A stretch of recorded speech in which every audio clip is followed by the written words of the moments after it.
Hi again. Today, I wanted to talk a little bit more about sexual desire and specifically the difference between spontaneous and responsive desire. So, most of us in a long term relationship, we've been with the same partner for several years, we're in a committed relationship, there's a lot of familiarity. Less new exciting things going on. Add to that maybe kids, so there's a lot of stress as well. It's understandable and natural for people to have less interest in sex after a while, to feel less excited or less spontaneously in the mood for sex. Okay, so that's not necessarily a problem if that's happening.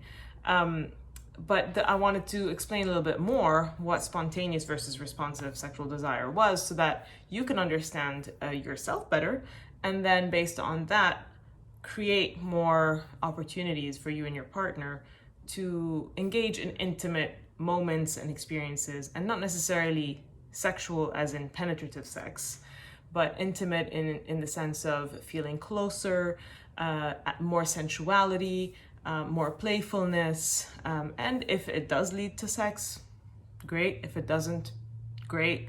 But let's talk a little bit more about spontaneous desire. So, spontaneous sexual desire is literally that that people spontaneously just are interested in sex or are in the mood or feel sexual feelings, thoughts, or urges. Okay, some people are more spontaneously interested in sex, and some people are less so. So that varies from one person to the other. And it is more common in the beginning of a relationship for us to be spontaneously interested in sex, right? In the beginning, when you first meet someone, it's exciting, it's new. You're more spontaneously or out of the blue horny, as we say, right? Or interested in engaging in a sexual experience or moment with that person. So that, unfortunately, for many people, men and women, does not necessarily last throughout a long-term relationship. So what I'm trying to say here is that's not necessarily a problem. You just need to understand what turns you on for you to get more turned on and interested in sex. So when we're together for many years, then for many people, their sexual desire becomes more responsive. It doesn't mean that they don't have any spontaneous desire anymore. They could still have some, but it might be less frequent. And again, like I said, some people will still have spontaneous desire. But for those who don't, they are most likely responsive in their sexual desire, meaning that they need to have the right circumstances, situation, triggers, context, the right mood, the right mindset to be interested and turned on. So they need to be in a highly erotic situation. And what is erotic for one person can be different than what's erotic for another person. So it's very important for you as an individual to understand and be more aware of what turns you on. Is it talking about something? Is it thinking about something? Is it doing something with your partner or with yourself?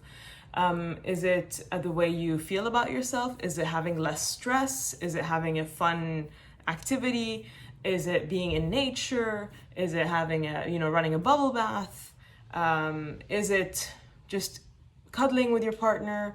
Is it when you start kissing? Is it when you start touching? So it's very common for people to not necessarily be initially interested in sex, but once they are in a highly erotic situation or even an intimate situation where they feel close to their partner, let's say you're having a meaningful, deep conversation, or like I said, you're hugging or cuddling, watching a movie, close to each other, that then once there is some emotional or physical contact or closeness, they will become interested in sex. Okay, so you need to understand as a person what turns you on, what are the external factors that help you feel interested in sex, and what are the internal factors as well. Is there something that you need to do to feel sexy, to think of yourself in a sexual way, or to reinforce some of your sexual thoughts or feelings.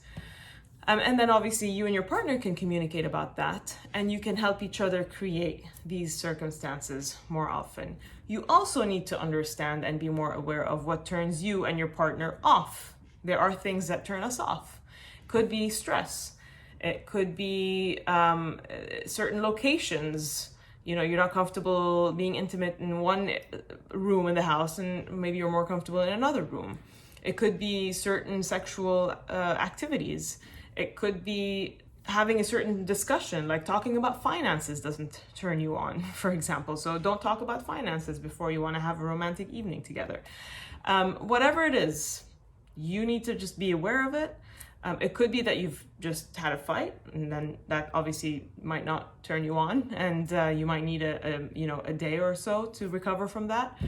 So you need to figure it out, is my point. But you need to understand that concept as a whole, understanding what turns you on, understanding what turns you off, and the spontaneous versus the responsive desire, and communicate that with your partner so that you guys can create more opportunities to be close emotionally and physically and sexually together. I hope that helps. If you have any questions, any concerns, or if you or your partner are struggling with any of this, and there's a conflict or mismatch in your desire, please don't hesitate to reach out, and I'm sure that there's something that we can do to help. All right, bye.